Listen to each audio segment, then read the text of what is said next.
Funny. And back to the future, all my fellow future outlaws, as this is Card Games vs. Humanity, and I am that NAK double G. Back with your weekly recap of that children's card game that I'm still talking about as a grown-ass man, Duel Monsters. So of course, if you enjoyed, don't forget that sub and that bell, hit that like, and join the Patreon below if you feel like seeing more frequent content. And leave a comment telling me if you've ever left hidden powerful cards in your wristbands to cheat during a duel. I know you have. But enough about that, let's head back to our episode, shall we? One that begins with a recap that does a spectacular job of not mentioning one bit of Joey's subplot to try to find his entry card, and they just act like he had it the whole time. That's cool. Pegasus admits that this duel has become a real nail-biter, using his X-Gay vision to see what's inside both of their minds and see what they're fighting for. Why, it's practically a battle of good versus evil. I know, right? It's such a good thing that we had grown-ass men acting like half-ass criminals that had to barge into this tournament that they weren't invited to, it just wouldn't be that exciting without it. Keith explains that both Joey and Yugi are just speed bumps on his way to dueling Pegasus. Something that makes Joey laugh so hard that while he's trying to explain how Yugi would cream him in an instant, he just draws a card and then passes his turn. I think he legit forgot. And Bandit Keith will take this golden opportunity to summon one of the most badass monsters in the game, the Barrel Dragon. Capable of destroying up to 3 monsters with its brutal 2600 attack, naturally it's going to have an impressive looking attack animation, right? Or maybe they'll just give it the most basic laser gun sound effect from those toys in the early 90s.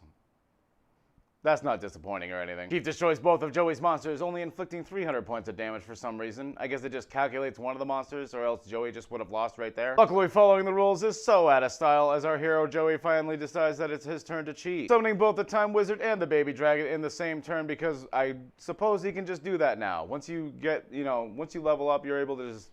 you can break the rules more. Joey then uses this moment to explain that one day that all shitty, redneck, gun-obsessed, child-abusing father figures fear will come. Now you got 2 things to worry about. That blaster of yours rusting up, and this little guy growing up. Naturally, because Yugi is in range, the time magic works, causing the Barrel Dragon to rust up and lose 800 attack points. All while the Baby Dragon grows into the 1000 Dragon. I just seem to love how the time magic has a different effect every time you use it. Bring your monsters down to 100 attack? Sure. Destroy the monster and reduce your life points? Sure. Reduces it by 800 attack points but doesn't destroy it for some reason? Sure. That's just basically Joey's living arrow. Unfortunately, once Baby Dragon hit his teen years about 500 years ago, he became a chronic smoker. So now 1000 Dragon's nostril gust is so heavy that it can destroy the Barrel Dragon in one sweep, which should have done 600 damage, but nope, Keith is a master of quantum physics and reveals his time machine, which I guess both negates the attack and returns the Barrel Dragon back to the way it was last turn, allowing him to destroy the 1000 Dragon during the same battle phase. And worst of all, they had to give one of my favorite monsters in the game one of the most pussiest attack animation sound combinations I've ever seen in my life. Duels are more than just about the cards you use. Enjoy that statement while it lasts, bro. Season 1 is almost over. Now that Joey is forced to throw a monster in defense mode to protect himself, Bandit Keith uses this opportunity to play some mind games. Knowing that Joey has a massive gambling addiction, he summons the slot machine to try to distract him while the Barrel Dragon destroys his monster. When Joey sees the slot machine, though, it has the opposite effect, focusing his resolve and now forcing him to talk about how much he needs the money for his sister's operation, throwing a face-down card that I'm pretty sure wasn't in his hand already before summoning the Red Eyes Black Dragon. So Joey, I noticed you could have destroyed that slot machine last turn. You trying to hide something? Huh? I said, are you trying to hide something? You could have done 400 damage and he could have done nothing to stop it.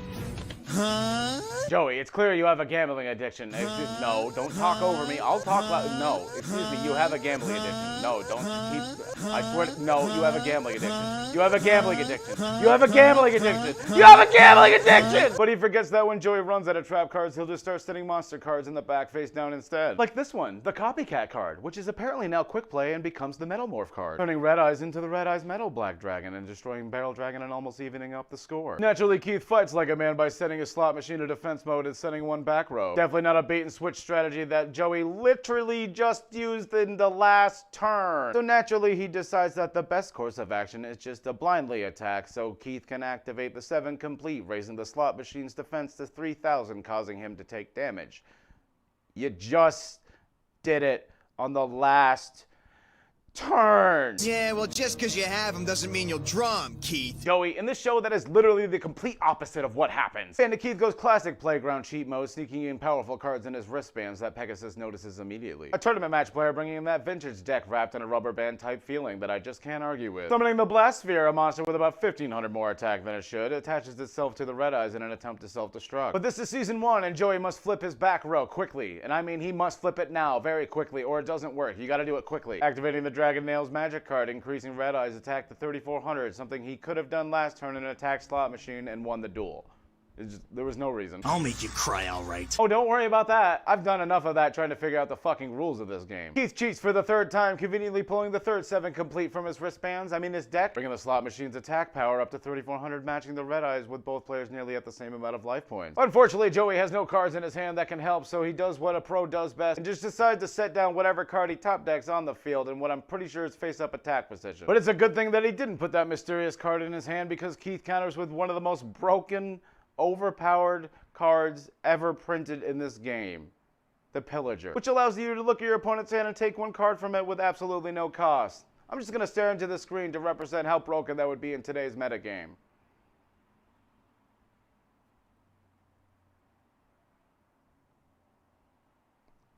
Ooh, the Sword and Shield card. If I activate that, my slot machine will have more attack than his Red Eyes. I should just attack blindly, because there's no reason that back row should be feared, right?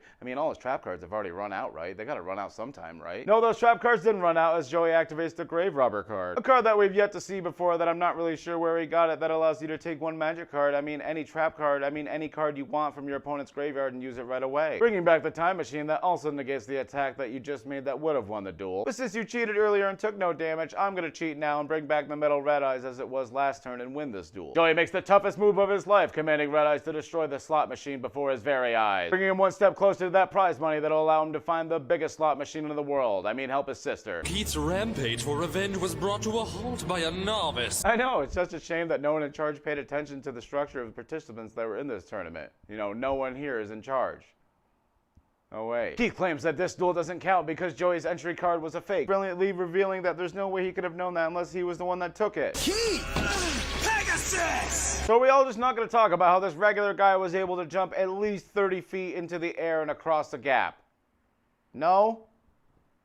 No one? Keith points an invisible gun at Pegasus directly, saying, "Give me money or give me death." Unfortunately for Keith, he does have over 1,000 attack points, allowing Pegasus to activate his trap hole, sending him off into the abyss, falling about 100 feet into a shallow beach with sharp rocks. Pegasus chose death. Well, that's it for this week's episode. I want to thank you all for watching. If you enjoyed, don't forget that sub and that bell and that like. Leave a comment telling me if you think Keith enjoyed using that tube as a slip and slide on his way down. Tune in next week where, no matter what, there will be an episode. And of course, a shout out to all my patrons. I have a sale on invisible guns going right now. You can check my Instagram below for all the prices. A lot of them are near mint, too. This has been the man from Earth with all the girth, ladies and gentlemen. Be the character you know you're worth. See you later. And Bandit Keith will take this opportunity to steal Joey then uses this moment to explain the one day all shitty redneck. Now that Joey is forced to place a monster in defense both. Jesus Christ, this isn't even a hard set. Naturally, Keith fights like a man by setting a card that we've never seen before, and I'm not really wary. Brilliantly